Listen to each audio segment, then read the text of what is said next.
Hello everyone, welcome to TET Mantra by Kiran academy. और आज जो हम अपडेट लेकर आए हैं वो बीपीएससी टीआरई 2.0 से रिलेटेड है। एक बहुत बड़ा अपडेट है, ऑफिशियल नोटिस भी जारी किया गया है। बीपीएससी का रिजल्ट जो है वो एक अभ्यर्थी का एक सीट पर ही रिजल्ट घोषित किया जाए, इससे रिलेटेड बहुत बड़ी इंफॉर्मेशन है, तो डिस्कस करेंगे। तो देखिए क्या हुआ था कि बीपीएससी में आपको पता ही है कि पिछली बार क्या हुआ था कि कोई स्टूडेंट है जिसका प्राइमरी में भी चयन हुआ है, 6 to 8 में भी, 9 to 10 में भी और 11 to 12 में भी, चारों में ही उसका चयन हो चुका था। इस प्रकार से क्या हुआ कि वो एक ही सीट पर तो चयन होगा उसका, ऐसा तो है नहीं कि वो चारों में ज्वाइन कर लेगा। अगर उसने एक सीट पर चयन कर लिया तो चारों सीट, 3 सीट क्या हुई, खराब हो गई है ना, 3 से 4 सीट तो खराब हो जाएंगी।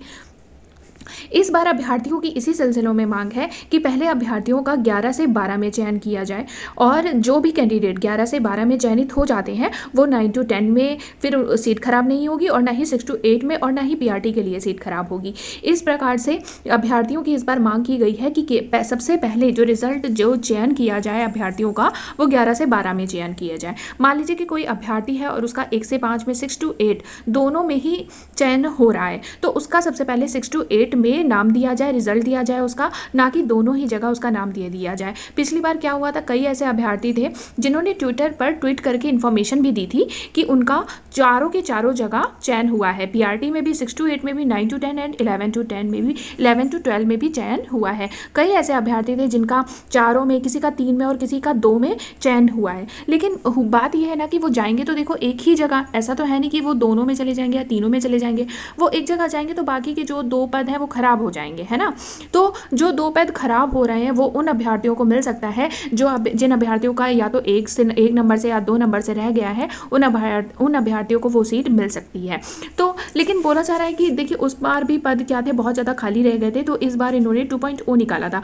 लेकिन इस बार भी सुनने में आ रहा है कि पद इसमें भी खाली रह जाएंगे और जो बीपीएससी है वो 3.0 निकालने की तैयारी में भी है कि 3.0 भी निकाला जाए, क्योंकि विधानसभा चुनाव भी लगा हुआ है। तो वो ना 2 साल में जितनी ज़्यादा से ज़्यादा टीचर वैकेंसी वो दे सकते हैं उतनी वैकेंसी वो देंगे। तो जो भी देखिए ये तो इन्फॉर्मेशन थी और अब मैं बात करूंगी प्रूफ की कि कहाँ से ये प्रूफ आ रहा है, मतलब जो मैं बोल रही हूँ उसका प्रूफ क्या है। तो ठीक है, तो उस पर भी जाएंगे। तो सबसे पहले तो मैं ये बोलना चाहूँगी, अगर आप मेरे चैनल पे न्यू आए हो तो सब्सक्राइब कर लीजिएगा ताकि इस तरह की अपडेशन आपको मिलती रहे। तो देखते हैं जो प्रूफ है उसकी तरफ चलते हैं, जो न्यूज़ आर्टिकल जारी किया गया है उसकी तरफ चलते हैं।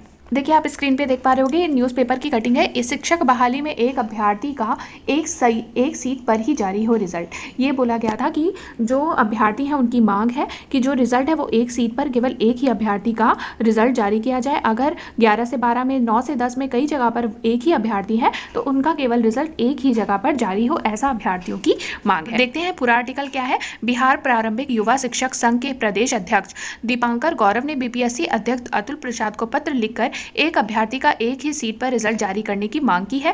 दीपांकर ने कहा कि बीपीएससी द्वारा 1.22 लाख सीटों पर शिक्षक बहाली की परीक्षा शुक्रवार को ही समाप्त हो गई।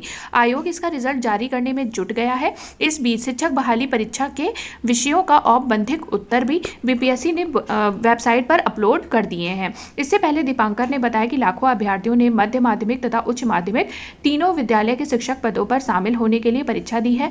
ऐसी परिस्थितियों में एक ही अभ्यर्थी का चयन एक साथ तीनों सीटों पर हो जाएगा, जिससे दूसरे अभ्यर्थियों को उक्त सीटों पर बहाली में शामिल होने का मौका नहीं मिलेगा। वही सेम बात बोली गई है जो मैंने आपको बताया है, ठीक है। तो ये अभ्यर्थियों की मांग की गई है और जो बिहार है वहाँ पर 144 धारा भी लगा दी गई है ताकि जो अभ्यर्थी हैं वो वहाँ पर प्रदर्शन ना करें, ठीक है। आगे देखते हैं। एक सीट पर एक ही अभ्यर्थियों का चयन हो, वो इसलिए बोला जा रहा है कि योगदान के बाद जिले के 150 शिक्षकों ने छोड़ी नौकरी। योगदान के बाद क्या हुआ है, लोगों ने अपनी नौकरी छोड़ दी है। नियुक्ति पत्र लेकर भी लोग क्या है, ज्वाइन करने नहीं गए हैं। नव नियुक्त शिक्षकों ने अपना नियुक्ति पत्र तो लिया लेकिन 150 ने योगदान देने के लिए स्कूल नहीं पहुंचे। तो नियुक्ति पत्र तो ले लिया लेकिन वो स्कूल नहीं पहुंचे, मतलब कि उन्होंने ज्वाइन नहीं किया। पटना जिले की बात करें तो जिले में 4000 से अधिक नव नियुक्त शिक्षकों का चयन किया गया था, लेकिन अंतिम रूप से 4300 शिक्षकों ने ही योगदान किया। इसके अलावा 400 शिक्षकों ने चयन के बाद नियुक्ति पत्र ही नहीं लिया। तो शिक्षकों ने कुछ जो 400 शिक्षक है उन्होंने तो नियुक्ति पत्र ही नहीं लिया और कुछ ने नियुक्ति पत्र लिया तो उन्होंने ज्वाइन नहीं किया। पटना जिला शिक्षा कार्यालय के अनुसार कुल चयनित के लगभग 750 शिक्षकों ने योगदान नहीं दिया है। बता दें कि शिक्षकों के योगदान नहीं देने के कारण विषयवार शिक्षकों की कमी पटना जिले में भी कायम है। अब बीपीएससी की ओर से आयोजित दूसरे चरण के नव नियुक्त शिक्षक के चयन से विषयवार शिक्षकों की कमी पूरी होगी। तो बाकी आप जो आप स्क्रीन पे देख पा रहे हो ये होगे, कल ये नोटिस जारी किया गया था कि आंसर की है वो जारी की गई थी। तो ये सेकंड आंसर की जारी की गई थी जिस द्वितीय औपबंधिक उत्तर का मिलान करना था। ठीक है, श्रृंखला ए से आप मिलान कर सकते हो। अगर आपको किसी जो प्रश्न है उस पर डाउट लग रहा है तो आप उस पर क्या है ऑब्जेक्शन भी कर सकते हो और 500 रुपये जिसमें आपको देना होगा। ठीक है, तो ये जो थी ये 6 to 8 के लिए थी।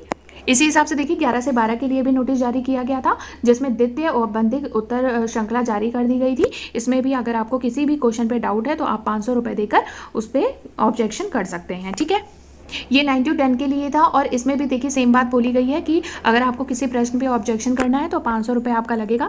आपको अपने यूज़र नेम एंड पासवर्ड से लॉगिन करना है डैशबोर्ड पर अपने और 500 रुपये देकर आप वहाँ पर अपने किसी भी क्वेश्चन पे आपको डाउट है तो वहाँ पर आप ऑब्जेक्शन कर सकते हो। तो ये थी इन्फॉर्मेशन, उम्मीद है आपको पसंद आया होगा। पसंद है तो लाइक शेयर एंड सब्सक्राइब जरूर कर दीजिएगा चैनल को। Thank you so much.